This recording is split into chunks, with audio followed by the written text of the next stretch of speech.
They dragged the judge into the square, slit his throat, and peeled the skin from his body while the crowd watched in horror.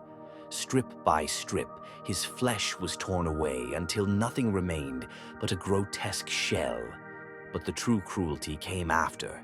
His flayed skin was tanned, cut into leather, and stretched across the very chair where justice was once delivered. This shocking story comes to us from the ancient historian Herodotus. It's a tale of justice so extreme, it feels more like a horror movie than a history lesson. But is it real? Or just a terrifying piece of political propaganda? Today, we're digging into the historical records to uncover the truth behind the gruesome fate of the corrupt Persian judge. We'll separate history from horrifying legend and ask what this story, fact or fiction, tells us about power and justice in the ancient world. Our story kicks off in the 6th century BCE inside the massive Achaemenid Empire of Persia.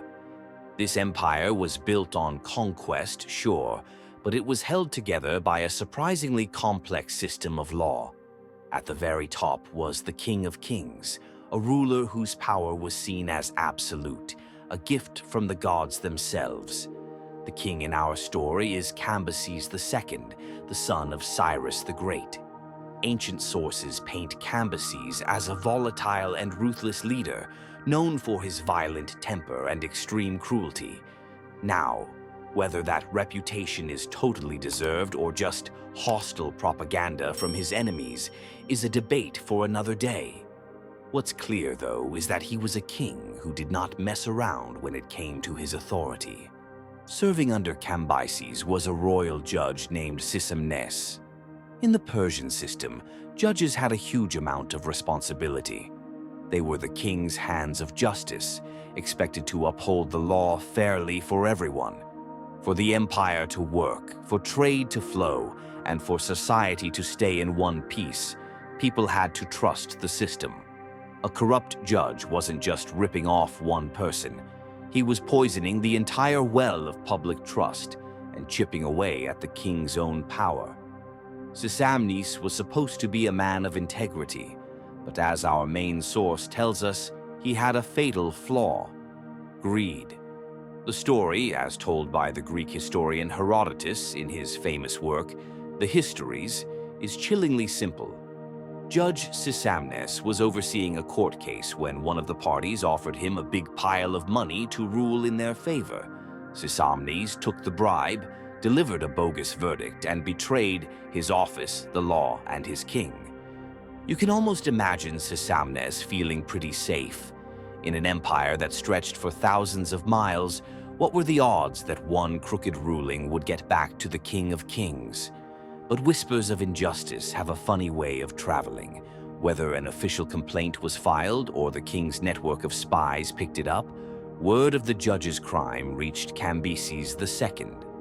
Herodotus is light on the details of the investigation, but you can just picture the cold fury building in Cambyses. This wasn't just a dishonest employee, it was a deep betrayal. It was an act that screamed to the world that Persian justice was for sale, and for a king whose power depended on maintaining order, that was unforgivable. He ordered Sisamnes to be arrested on the spot. The judge, who was probably out enjoying his new cash, was suddenly seized by the king's guards. His world was about to come to a horrifying end. What happened next wasn't a quiet execution. Cambyses decided to make an example of Sisamnes, a lesson so graphic and terrifying that no official in his empire would ever forget it. The punishment was as creative as it was cruel. Sisamnes was dragged into the public square. There, by order of the king, the judge's throat was slit and he was flayed alive. The act of flaying a person is just pure brutality. It's slow, it's agonizing, and it's designed to maximize the horror for everyone watching. This wasn't quiet justice. This was political theater with a crystal clear message. This is what happens when you betray the public's trust. It's easy to imagine the king himself presiding over the event, his presence hammering home that the law wasn't some abstract idea, it was his law, and this was his justice. But the horror didn't stop there. Cambyses had a second, even more twisted act in his plan. He ordered that Sisamnes' skin be carefully tanned and cut into leather strips. These strips were then taken to the very courtroom where Sisamnes used to sit, and there they were used to upholster the judicial chair. With that grisly task finished, Cambyses summoned Otanes, the son of the disgraced judge Sisamnes. In a move that is almost impossible for us to wrap our heads around, the king appointed Otanes to take his father's place. Think about the state of mind of this young man. He had just seen, or at the very least, known about, his father's horrific death. Now he was being handed his father's job by the very man who ordered it. As Otanes prepared to take his seat, Cambyses gave him one last, bone-chilling instruction. Never forget what you're sitting on. Every single day, as Otanes presided over his court, he would be forced to sit on a chair literally wrapped in his own father's skin. Every case he heard, every verdict he passed down, would be done while in physical contact with a grotesque monument to corruption. It was a constant physical reminder of his father's crime and the king's brutal, unwavering justice. The message was impossible to miss. Do your job with integrity, or you could be next. So that's the story. A corrupt judge, an enraged king, and a punishment straight out of a nightmare. It's a powerful story that has been told for centuries. But the big question is, did it actually happen? This is where history gets interesting. Our only source for this event is Herodotus. And while he's called the father of history, he was also a fantastic storyteller who loved a dramatic tale that made a good point. What's really telling is that there are no known Persian records that back this up. No court documents, no royal inscriptions, nothing. And this is a big deal. The Persian Empire was a record-keeping society. You'd think an event this public and this dramatic, involving a royal judge, would have been written down somewhere.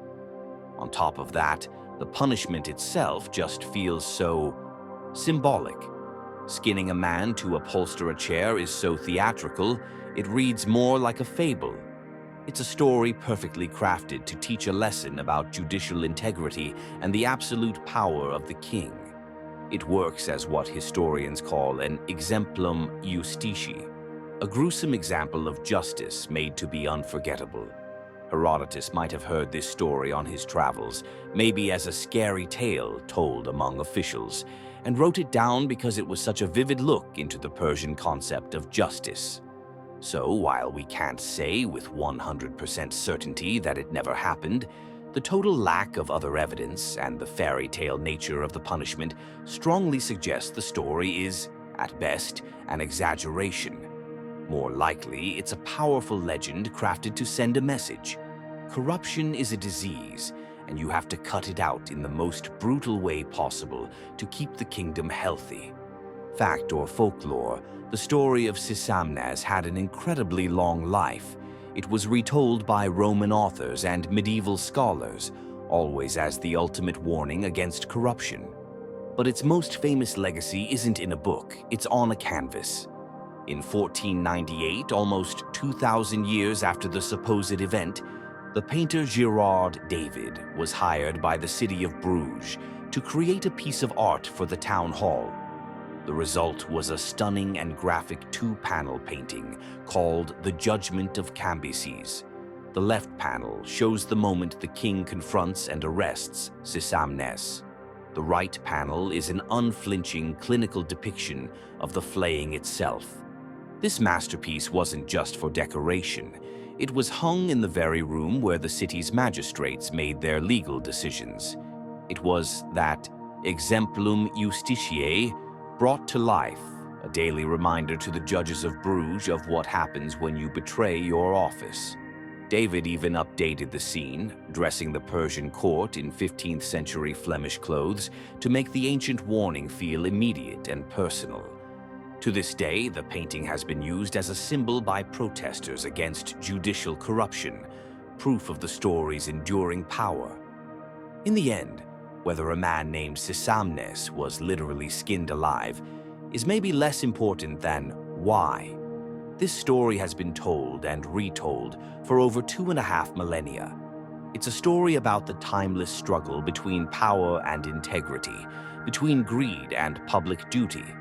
It's a brutal reminder that a just legal system is the foundation of a stable society, and that betraying it is one of the worst crimes someone in power can commit.